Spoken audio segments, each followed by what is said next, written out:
最近嘅話，接待咗比較多嘅香港朋友仔，都係想租咗中山呢一邊再進行購買嘅。咁我呢邊嘅話，而家今日嚟拍一套租盤嘅。咁呢套租盤嘅話，咁就喺位於我哋嘅中山六路呢邊啊，對面就係我哋 Coco City 同埋富日城嘅。咁周邊嘅路網嘅話，交通係非常之便利嘅喎。一出門嘅話，直行呢邊嘅話就係我哋嘅中山六路啦哦。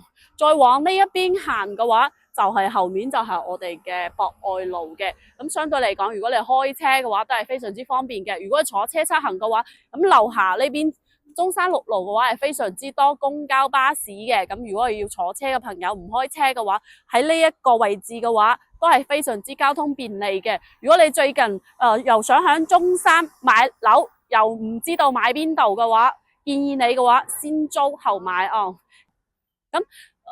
咁而家嘅話，我哋係嚟到咗廣聯伯爵呢一個小區嘅門口嘅。咁出面呢一條街嘅話，基本上食嘅嘢嘅話，基本上都係有齊噶啦，你唔需要去到好遠嘅，落樓下嘅話就可以有食嘅。同埋我哋嘅水果店啊等等都係有嘅。咁如果要去遠少少嘅話，對面行過去10分鐘就係我哋嘅 Coco City 啦，相當近嘅。咁而家事不宜遲嘅話，跟住我了解一下呢一個小區。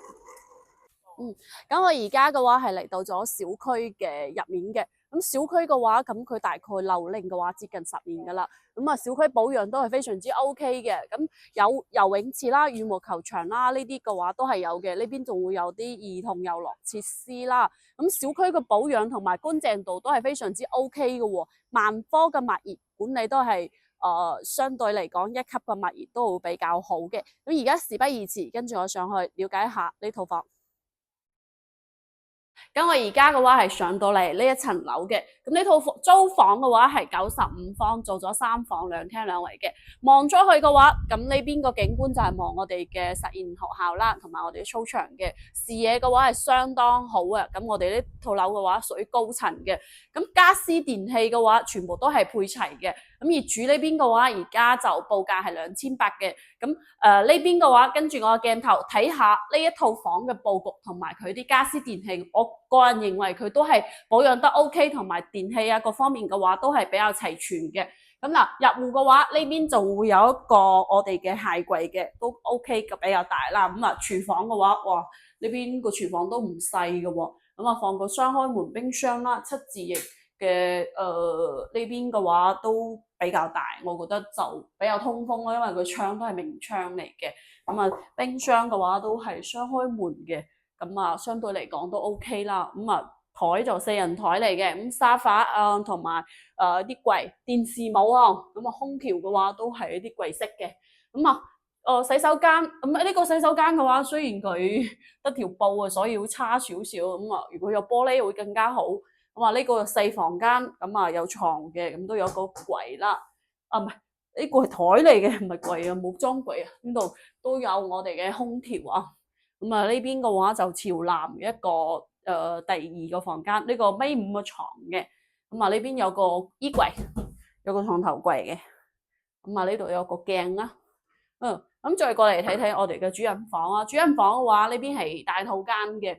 呢邊個主人房嘅乾濕分離嘅話就係布嚟嘅。呢個稍微靚少少啊，但係唔知業主可唔可以協商下裝個玻璃。呢邊嘅話就係我哋嘅櫃啦。呢邊尾8個床，睇出去個視野景觀都 OK 嘅。佢裝埋我哋嘅蚊網啊，有啲網都裝埋噶啦。呢邊嘅話冇咩遮擋嘅。高層睇得非常之遠。最近嘅話都係比較多嘅朋友嘅話就又想買啦，但係又驚呢邊買錯咗樓啦，想租嘅。我最近都接待比較多嘅租嘅朋友啊。而家呢邊嘅話，我哋呢套樓係廣聯伯爵嘅。對面嘅話就係我哋富日城 Coco City 嘅。相對嚟講，周邊嘅交通同埋配套都係比較成熟嘅。如果想要了解中山嘅樓盤或者係租房售房嘅話，都可以評論區話我知。